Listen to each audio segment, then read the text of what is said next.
students, in this session of electronic measurement 2, we will discuss about vacuum tube voltmeter, that is VTVM. तो VTVM होता क्या है? VTVM एक electronic voltmeter है जिसमें बेसिकली दो कंपोनेंट्स होते हैं, एक वैक्यूम ट्यूब होता है और एक इंडिकेटिंग मीटर होता है, दैट इज़ PMMC, जिसका यूज़ हम लोग जो है करंट मेज़रमेंट, वोल्टेज मेज़रमेंट और रेजिस्टेंस के मेज़रमेंट में करते हैं। और यहाँ पर वैक्यूम ट्यूब का यूज़ करने का बेसिक रीज़न क्या है कि वैक्यूम ट्यूब का प्रॉपर्टी होता है जो कि रेक्टिफिकेशन और एम्प्लीफिकेशन प्रॉपर्टी होता है।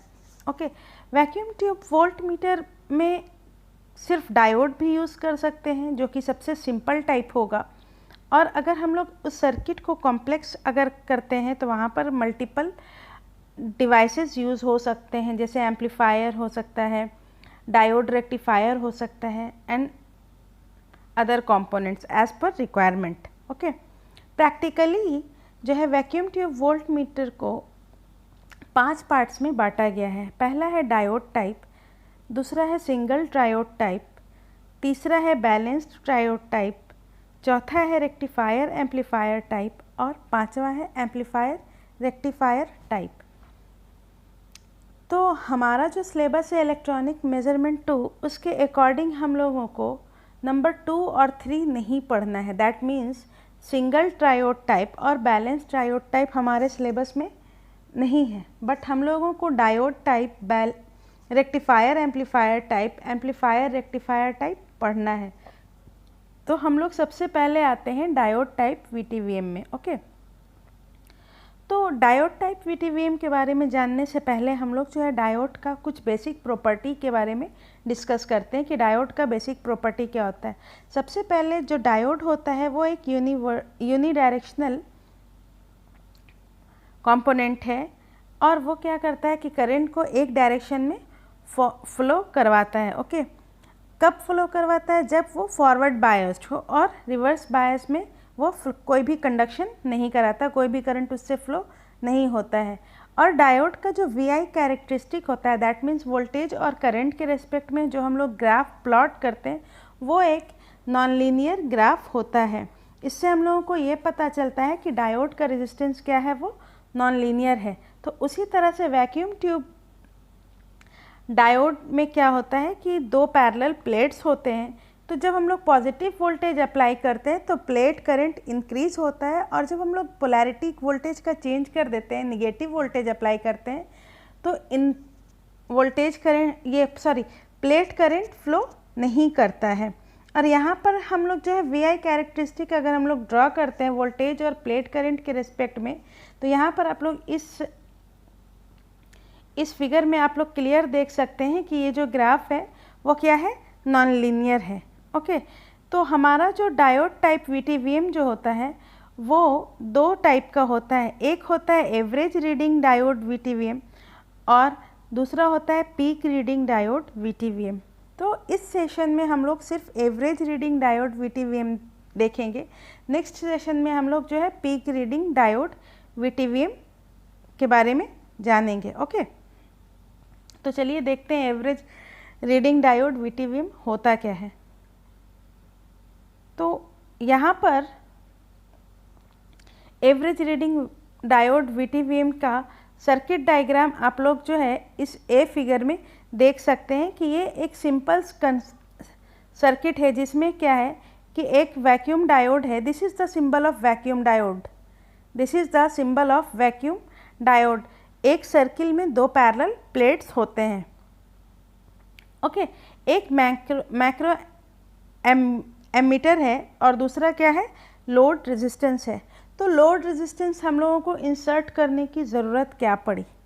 ओके, तो लोड रेजिस्टेंस इंसर्ट करने का बेसिक नीड जो है हम लोगों को क्या पड़ा कि हमारा जो आप लोगों ने प्रीवियस ग्राफ में देखा था कि जो ग्राफ ड्रा हो रहा था वो नॉन लीनियर ग्राफ ड्रा हो रहा था वैक्यूम डायोड का, जिससे हम लोगों को ये पता चल रहा था कि वहाँ पर फ्लक्चुएशंस का वोल्टेज जो है, वोल्टेज के रेस्पेक्ट में करंट का जो वेरिएशन है वो काफ़ी रैपिड है या विथ लॉट्स ऑफ फ्लक्चुएशंस है। तो उसको एलिमिनेट करने के लिए हम लोग क्या करते हैं, लोड रेजिस्टर लगाते हैं। ओके, तो हम लोग यहाँ पर इस ग्राफ में देख सकते हैं कि लोड रेजिस्टेंस जैसे ही हम लोग इंसर्ट करते हैं तो जब R का वैल्यू 0 होता है तो आप लोग देख सकते हैं कि ग्राफ काफ़ी नॉन लीनियर है। ये ग्राफ A में आप लोग देख सकते हैं। ओके, और जब R का वैल्यू हम लोग मीडियम करते हैं तो ये ग्राफ B में देख सकते हैं कि लोड का जो वैल्यू मीडियम जब हो गया तो उसमें थोड़ा लीनियरिटी आ जाता है, और जैसे ही हम लोग जो है R का वैल्यू हाई करते हैं तो ये ग्राफ कम्प्लीटली लीनियर हो जाता है। ओके, तो R का जो रेंज होता है वो 10⁵ ओम का रेंज होता है। अब दूसरी चीज़ है कि जितना ज़्यादा रेजिस्टेंस का वैल्यू होगा उतना जो है VI कैरेक्टरिस्टिक क्या होगा, लीनियर होगा वैक्यूम डायोड का। ओके, और दूसरी चीज़ आप इस ग्राफ में इस सर्किट में क्लियरली देख पा रहे होंगे, इस सर्किट में कि जो ये सर्किट है तो ये तीनों कंपोनेंट आपस में क्या है, सीरीज में कनेक्टेड हैं। ओके, अब हम लोग जो है ग्राफ की बात करते हैं, इस दूसरे ग्राफ की बात करते हैं। तो इस दूसरे ग्राफ में आप लोग क्लियरली देख पा रहे होंगे कि जैसे ही हमारा जो है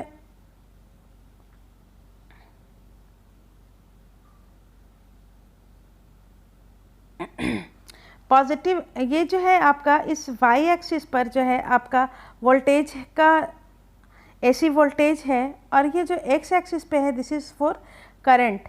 ओके, तो आपको यहाँ पर क्लियरली आप लोग देख सकते हैं कि जब पॉजिटिव हाफ साइकिल में, नेगेटिव हाफ साइकिल में जब फ्लो हो रहा है वोल्टेज तो यहाँ पर कोई भी करंट नहीं है। ओके, जब पॉजिटिव हाफ साइकिल में जैसे ही करंट वोल्टेज कन्वर्ट होता है तो यहाँ पर क्या होता है कि करंट फ्लो होने लगा। ओके, और उसके बाद फिर से निगेटिव में नो कंडक्शन है और पॉजिटिव में फिर से कंडक्शन है। अब ये क्या है कि ये दोनों का कंपैरिजन में जो हम लोगों ने VI कैरेक्टरिस्टिक R का देखा तो यह जो हमारा क्या है कि लीनियर है, जिसके रेस्पेक्ट में हमारा करंट जो है फ्लो कर रहा है, कॉन्स्टेंटली करंट जो है यहाँ पर फ्लो कर रहा है विदाउट एनी फ्लक्चुएशन। ओके, यहाँ पर एक कंसिडरेशन लेते हैं हम लोग। Let us consider the applied voltage is E sin omega t. Let us consider the applied voltage is E sin omega t. तो जैसा कि हम लोग जानते हैं कि हमारा जो डायोड है सिर्फ पॉजिटिव हाफ साइकिल में कंडक्ट करता है, तो उसका एवरेज करंट का वैल्यू क्या होगा, तो I average is equal to E average by 2R।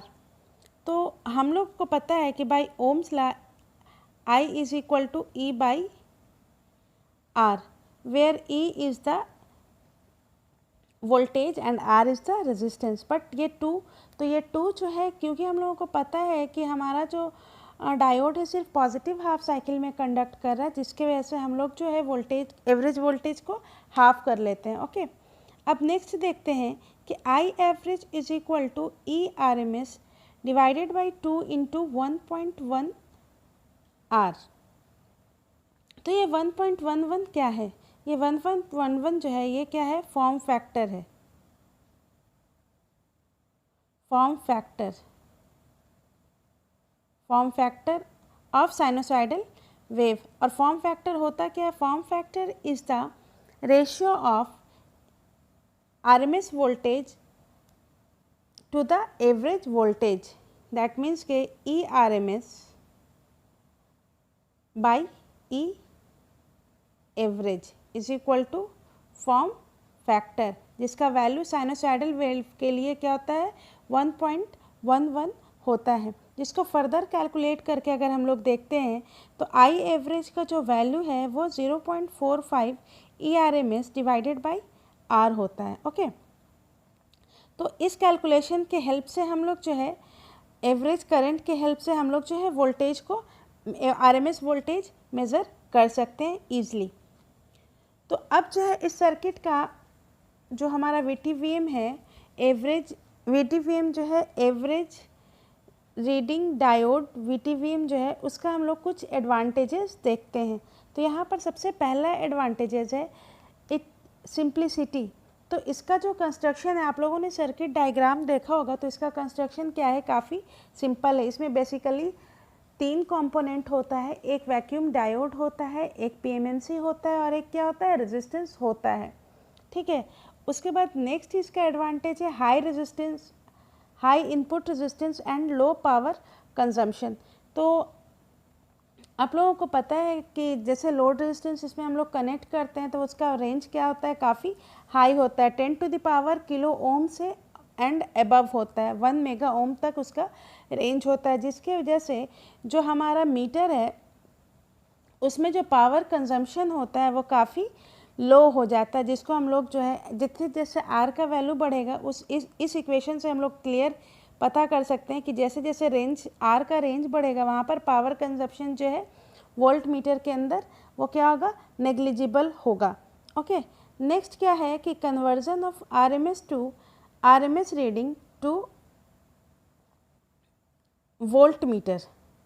ठीक है, तो यहाँ पर है कि जब हम लोग, हमारा जो principle of interest, basic interest क्या है कि आरएमएस वोल्टेज को मेज़र करना with the help of average voltage से।